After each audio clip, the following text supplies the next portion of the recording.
In this video, I'm going to show you how to see my Facebook account creation date. Let's start. At first, you have to open your Facebook app. And after that, tap on your profile. And then tap on the three dots here. For doing this activities, you have to be sure that your Facebook app is right now updated. Now, tap on turn on professional mode and then tap on turn on.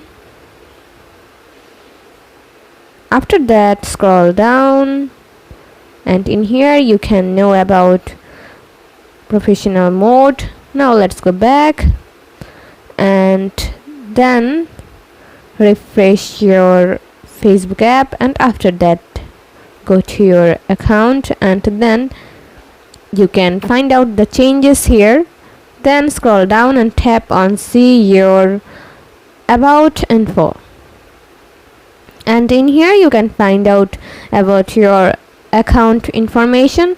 And then after that, scroll down, and once you have done it, you can find out your Facebook account creation date, and in here you can see my Facebook account creation date. So this is how you can find out about your Facebook account creation date. See how easy it is? We put lots of effort every day through videos to make your life better. If it helps, please subscribe and like. Until next time, bye bye.